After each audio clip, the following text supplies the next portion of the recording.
At 3:22 p.m. on a Thursday afternoon, my parents walked through the main entrance of Children's Memorial Hospital, following signs to the pediatric oncology wing, where my father was scheduled for his first consultation. They stopped dead in their tracks when they saw the nameplate beside the department director's office. Dr. Maria Santos, MD, PhD, Chief of Pediatric Oncology. The same daughter whose psychology degree they'd called useless was now the doctor who would be overseeing Dad's cancer treatment, with credentials they'd spent 5 years refusing to understand. Where are you watching from right now? If your family ever dismissed your education as worthless while you were building expertise they couldn't imagine, this story's about the moment when their assumptions met your reality. My name is Maria Santos. I'm 32 years old, and I've spent the last decade becoming one of the country's leading pediatric oncologists, while my parents continued to ask when I was going to get a real job that didn't require so much school. What they didn't understand was that every year of education they criticized was preparing me to save children's lives, including potentially my father's.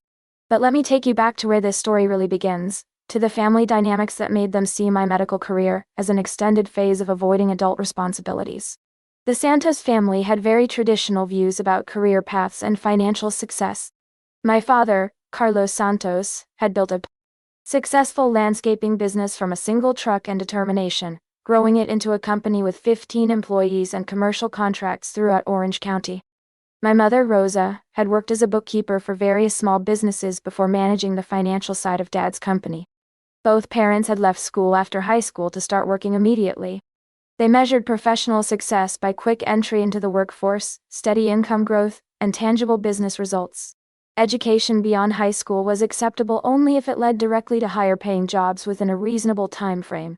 My older brother Miguel, 35, had followed the approved path by getting a business degree from Cal State and joining Dad's landscaping company as operations manager. His progression from field worker to supervisor to management represented exactly the kind of career trajectory my parents understood and respected. My sister Carmen, 28, had earned family approval by becoming a dental hygienist, a practical healthcare job that required 2 years of training and offered good pay with regular hours. Her career fit perfectly into their framework of education that served clear, immediate purposes. Then there was me, the daughter who'd spent 4 years earning a bachelor's degree in psychology, then another 4 years in medical school, then 3 years in pediatric residency, then 2 additional years in oncology fellowship training. To my parents, my educational trajectory looked like an expensive way to avoid entering the real workforce for 13 years. They saw each additional degree as evidence that I was afraid of practical responsibilities, and preferred the protected environment of academic study to the challenges of earning a living. "Maria's still in school," became Mom's standard explanation when relatives asked about my career. "She's studying to be a doctor, but you know how long medical training takes. Very complicated, very expensive." The subtext was clear. Maria is smart but impractical, pursuing endless education because she's intimidated by real-world competition and doesn't understand the value of earning money immediately. This perception was reinforced by my financial situation during training. While Miguel was earning $75,000 managing the landscaping business and Carmen was making $65,000 as a hygienist, I was surviving on resident physician salaries of $50,000 while working 80-hour weeks and accumulating $200,000 in medical school debt. "When are you going to finish school and start making real money?" became Dad's standard question at family gatherings. He built his business by working smart and hard, achieving financial independence by age 45, through practical decisions and steady growth. My medical training was incomprehensible to him. When I tried to explain residency rotations, board examinations, or fellowship applications, his eyes would glaze over with polite impatience. "That sounds very complicated, Mia," he'd say. "But 13 years is a long time to be preparing for a career. Don't you think it's time to start actually working?" What Dad couldn't understand was that I was working. I was treating patients, saving lives, and developing expertise in one of medicine's most challenging specialties. But because my training didn't fit his model of linear career progression, he saw it as prolonged education rather than professional development. The breaking point came during Carmen's wedding reception 2 years ago, when Uncle Roberto asked me about my student situation, in front of the entire extended family. "Maria's still studying to be a doctor," he announced with patronizing affection. "How many more years of school do you have left, Maya?" I'm not a student anymore, Uncle Roberto. I'm a pediatric oncology fellow at Children's Hospital. I treat children with cancer. Very impressive, Aunt Elena chimed in with polite encouragement. And after you finish your fellowship, what kind of job will you be qualified for? The question revealed everything about how my family perceived medical training. Aunt Elena assumed that fellowship was preparation for future employment, rather than recognition that I was already working as a specialized physician. I'm already qualified for the job I'm doing. In 8 months, I'll complete my fellowship and be eligible for attending physician positions. But what about salary? Uncle Roberto pressed. Medical school is expensive. When do you start earning enough to pay back your loans? Miguel jumped in to support his uncle's concerns. Maria, Dad's right about financial planning. I've been earning good money for 10 years while you've been accumulating debt. How do medical careers compare financially? The conversation was surreal. My family was discussing my career prospects as if I were a college student considering options, rather than someone who was already established as a physician and preparing to lead cancer treatment programs. What they didn't know, what I'd never found a way to explain, was that pediatric oncology attending physicians earned between $300,000 and $450,000 annually, plus research grants, speaking fees, and consulting income that could easily push to TAU compensation above $500,000. But more than the financial success, I was developing expertise that could save children's lives and advance cancer treatment research. My work had real impact beyond anything that could be measured by immediate salary comparisons. The conversation that changed everything happened 6 months ago when I received a phone call that would transform both my career and my family's understanding of what I'd been building. Dr. Jennifer Martinez, Chief of Staff at Children's Memorial Hospital, called on a Friday morning in September with news that would redefine my professional trajectory. Maria, congratulations. The search committee has selected you as our new Chief of Pediatric Oncology. I set down my patient chart, suddenly paying complete attention.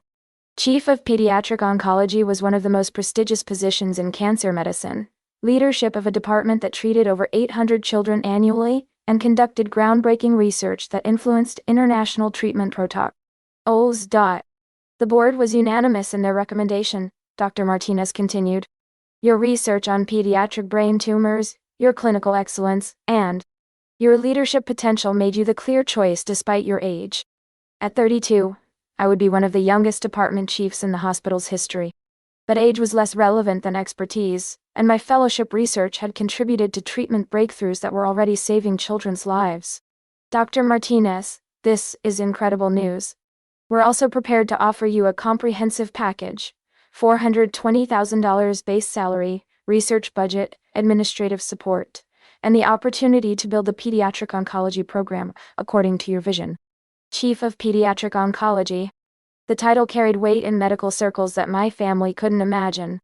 But more than prestige, the position represented the culmination of 13 years of preparation that had led to the ability to lead efforts that could save thousands of children over my career. There's one more thing, Maria.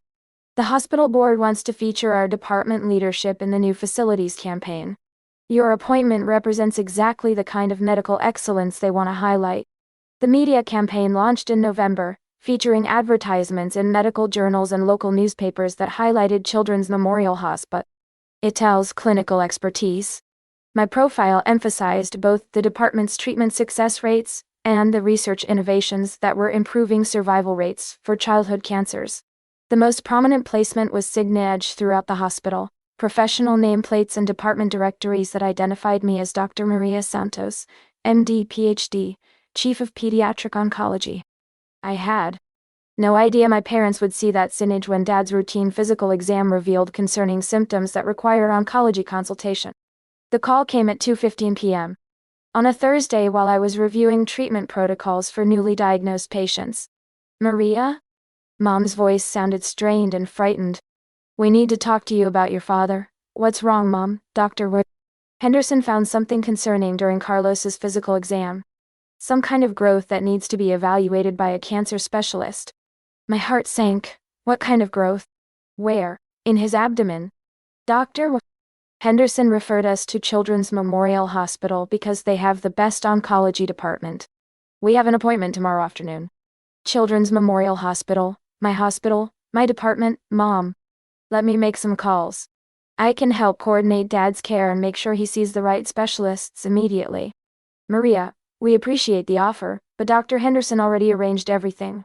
We're supposed to meet with the Chief of Oncology tomorrow at 3:30. The Chief of Oncology? Me. Mom, there's something I need to tell you about that appointment. What do you mean?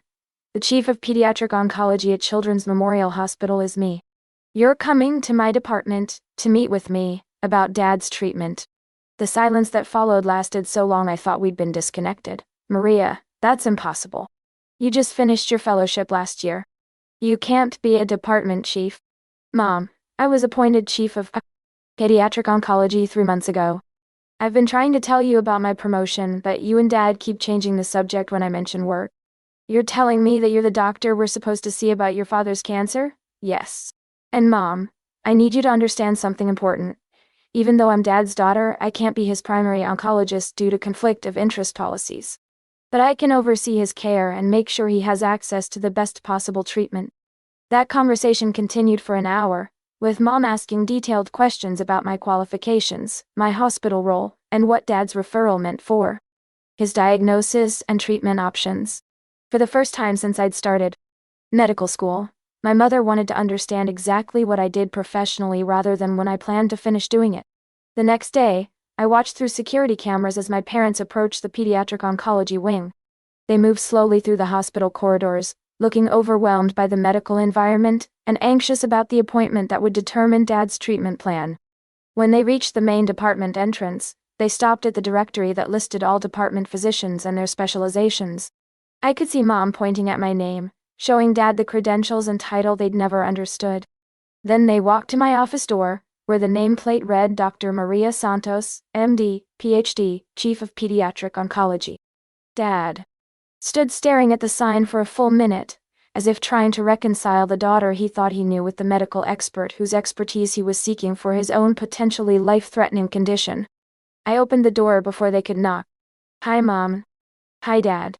Please come in. They entered my office slowly, taking in the medical journals, research awards, patient thank you letters and framed degrees that documented the 13 years of training they'd dismissed as extended education. Maria, Dad said quietly, I don't understand. How are you qualified to treat cancer? Aren't you too young to be a department chief? Dad, age doesn't determine medical expertise. Training, experience, and demonstrated competence determine expertise. I've completed 13 years of specialized education and training specifically to treat cancer patients. I gestured to the diplomas on my wall. Bachelor's degree in psychology, medical degree, pediatric residency, and oncology fellowship from some of the best programs in the country. Then 2 years of additional research training in pediatric brain tumor treatment. Mom was reading the thank you letters from families whose children I'd treated. Maria, these families, they're thanking you for saving their children's lives. That's what pediatric oncologists do, Mom. We treat children with cancer and work to cure diseases that would otherwise be fatal. Dad sank into the chair across from my desk, still processing the disconnect between his understanding of my career and the evidence surrounding him. Maria, I need to ask you something, and I need you to be completely honest. Of course, Dad. Are you really qualified to help with my medical situation? This isn't about family obligations or trying to make me feel better about having cancer. I pulled out my curriculum vitae and handed it to him.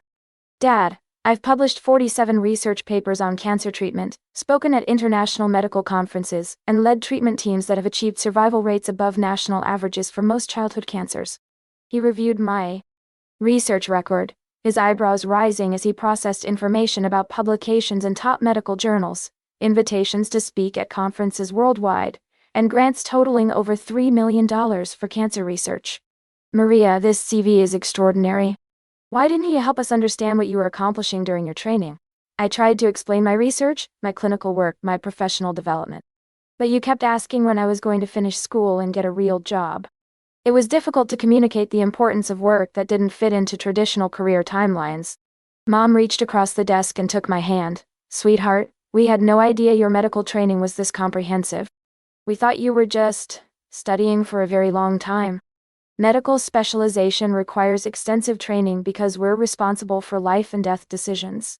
Every year of education you questioned was preparing me to diagnose and treat diseases that require extremely specialized knowledge. Dad looked around my office again, seeing it with new understanding. Maria, if you're this qualified, why do you work with children instead of adults? Wouldn't adult oncology pay more money? Dad, pediatric oncology is actually one of the highest paying medical specialties. But more importantly, childhood cancers are different from adult cancers. They require different treatments, different approaches, and specialists who understand how cancer affects developing bodies. I opened my laptop and showed them treatment outcome statistics that demonstrated how specialized pediatric care improved survival rates compared to general oncology approaches. The reason Dr. Henderson referred you here isn't because we treat children, it's because we're one of the best cancer centers in the region, and some of our treatments are effective for both children and adults. The conversation continued for 2 hours, with my parents asking detailed questions about my medical expertise, my hospital role, and their understanding of what specialized training actually meant for patient outcomes. Maria, Mom said finally, I owe you an apology. For years I've been treating your medical career like an extended education phase instead of recognizing it as the extraordinary professional achievement it obviously is. Mom, you measured my success using timelines that made sense for their careers. But medical training is different. It takes longer because the stakes are higher, and the knowledge requirements are more complex. Dad nodded slowly. Maria, I'm proud of what you've accomplished. I should have been saying that for years instead of questioning your choices. That conversation led to the most honest discussion about career and success that we'd ever had as a family. They learned about medical specialization, research contributions, and the difference between education and professional development. 3 days later, after comprehensive testing and consultation with my colleagues, we determined that Dad's growth was benign and treatable through minor surgical intervention. His relief at the diagnosis was matched by his amazement at the sophisticated diagnostic process that had been coordinated by the daughter whose education he'd dismissed as impractical. 6 months later, Dad's recovery was complete, and our family dynamics had shifted fundamentally. Instead of asking when I would finish my education and get a real job, my parents asked about my research findings and their implications for cancer treatment. Most importantly, they learned to measure professional success by different metrics than immediate income and linear advancement. Impact rather than just salary, expertise rather than just job titles, and long-term contribution rather than short-term financial returns. The hospital nameplate had been a catalyst for conversations that should have happened years earlier, conversations about different paths to professional achievement, different timelines for career development, and different ways to contribute meaningfully to society. If you're still watching at this point, drop nameplate in the comments so I know who understood that expertise sometimes takes years to build before it becomes visible. The lesson I learned from having my parents see my name on that hospital door wasn't about vindication or proving doubters wrong. It was about the challenge of communicating the value of specialized education to people who measure success by more immediate, invisible markers. Medical careers, like many professional paths that require extensive training, develop on timelines that can seem indefinite to people outside those fields. The expertise you're building, the competence you're developing, and the qualifications you're earning may not translate into recognizable success markers until years after you've started the journey. My parents weren't wrong to worry about financial stability and career timelines. Those are legitimate concerns. But they were wrong to assume that because my path looked different from the ones they understood, it wasn't leading toward meaningful professional achievement. The nameplate moment wasn't magic. It was the visible representation of 13 years of preparation that had finally culminated in the expertise and authority to lead efforts that save children's lives. My qualifications hadn't suddenly appeared. They had been accumulating all along, but in ways that required specialized knowledge to recognize. The most valuable outcome wasn't my family's belated recognition of my achievements. It was their willingness to learn about different career models and expand their definition of professional success to include contributions that take years to develop and may not immediately translate into traditional success markers. Tell me about a time when your family didn't understand the value of your education until they needed the expertise you developed. How did that experience change their perception of what you'd been building during years they thought you were just studying?